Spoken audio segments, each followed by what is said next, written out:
Hey guys, Jacqueline Fernandez here at the Alert Center. Thank you so much for joining me this afternoon. Today we have two very special guests. One has two legs and the other has four and is very hairy. So we are actually welcoming a new electronic storage detection canine to the Tech Crimes Unit, and this is part of the Nebraska State Patrol. And we actually do have Scooter with us today and Cody, the investigator, who is joining us here at the Alert Center. So without further ado, let's introduce the two of them. Thank you both for being here today. I appreciate it. Thank you. Of course. Thank you. Scooter says hi too. Yeah. And Scooter is a girl. Tell us a bit more about her and where she came from. And she has a unique background, it sounds like. Sure. Scooter will be 2 years old tomorrow. It's her birthday. Oh, happy birthday! Early birthday. She came to us originally from Florida, where she was trained by Dogs Incorporated, which is a organization that trains guide dogs and service dogs. So her original path, or her original career, was going to be a service dog for a visually impaired individual. But she had an affinity to chasing bunnies, and she didn't really care for the harness with the handle on it. So Scooter kind of made up her mind that she'd rather be a state trooper instead. Ooh, I like that. Yeah. That's wonderful. Okay, so. Scooter, Oops, sorry. I was going to say, so Cody's behind the camera, and then Neil Trantham is the investigator who's in front of us now. I'm getting you guys mixed up. I apologize about that. But yeah, so Scooter likes chasing bunnies, so this seems pretty standard for her breed, but she had to go through some rigorous training, right? So can you tell us about that, Neil? Sure. So Scooter was selected to go to a place called Jordan Detection Canine in the Indianapolis area, and she was trained on, she was imprinted upon a certain chemical called triphenylphosphine oxide, which is, the initials are TPPO, and it's a common chemical that's found in all electronic devices that store or receive and transmit data. So we don't want Scooter showing us where every hair dryer or curling iron is, but in every clock radio, but we want her to show us where thumb drives and computer hard drives and cell phones and those kinds of things are. So she thinks it's a big game that we play every day. Every time that we find something, she gets a handful of food. And so she's very food driven, like most of us are, and enjoys finding electronic devices and getting fed. So we train at least 2, if not 3 times a day, and she gets to have all kinds of experiences searching for electronic devices.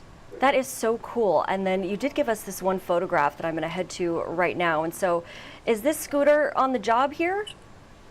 It is. This is Scooter and I in training at the Hope Center in Indianapolis, and they have an underground basically tunnel system that goes between the buildings. And we would have been searching for some hidden cameras at that point that were found in the storage in the underground tunnel area, kind of for a training exercise, simulating what if somebody hid a camera in a bathroom or a locker room or somewhere where the dogs typically might not be used to going. And so it put her out of her comfort zone and put me definitely outside of my comfort zone, and she was able to find the electronic devices with hidden cameras there. Yeah, that is so cool. So Neil, is Scooter like a family member to you now, or how long have you two been together? Well, we've been together for about a month now, and Scooter definitely is a family member. So she spends all of her waking hours and sleeping hours, lots of them too, are with me and my family. So she's an inside dog. She enjoys hanging out with my other 2 dogs that I have, and then I've got kids, and she's getting lazy now. She wants to sit down. Hey, stay down. You can't blame her there. Yeah. Yeah. So she enjoys time. When we get home, she's just one of the gang and runs and plays with my dogs and it's just a regular dog like anybody else. Yeah, my goodness. Okay. So is this new for you, Neil, or what can you say to people when you're in the field when they see a dog with that canine vest on who's helping solve these crimes? That just seems so cool. Well, this definitely is new. So I've been a member of our Tech Crimes Unit for a few years now.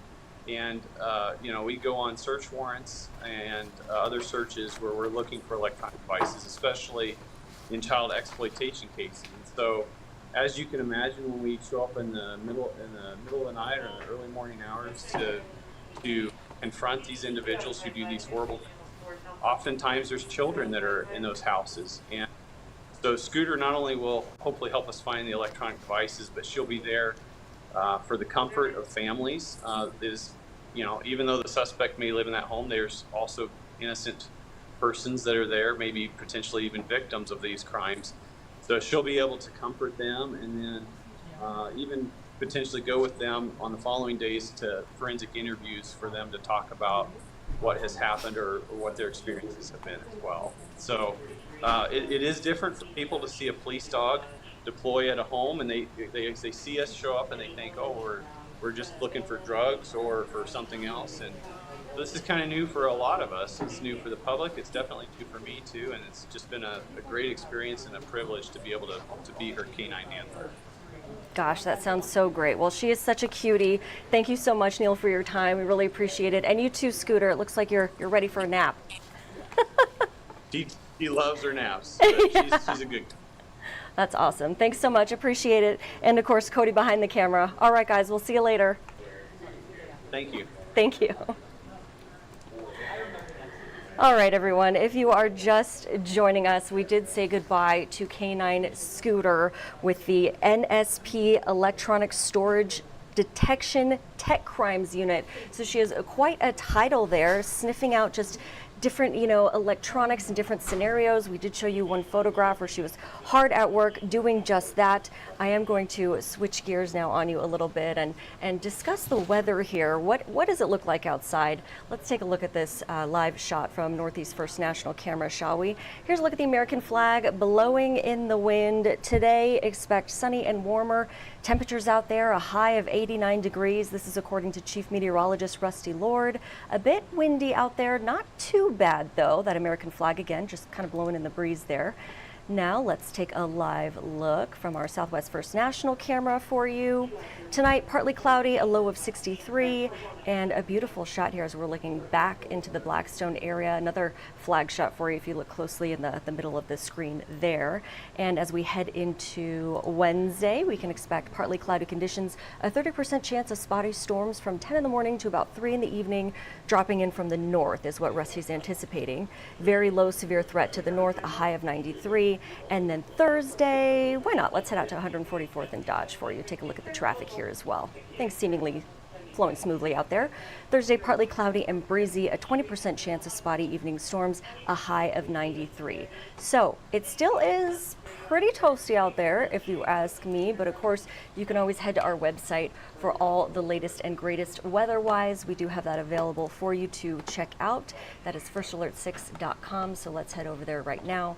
I'm going to refresh this grid for you as we do head over there.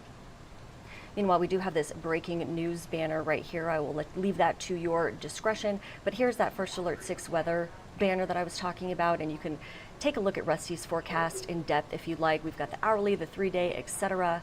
I'm going to head back to our homepage and our top stories and the top headlines of the day that our digital team is diligently working on. Woo woo! Got to give a shout out to them, of course.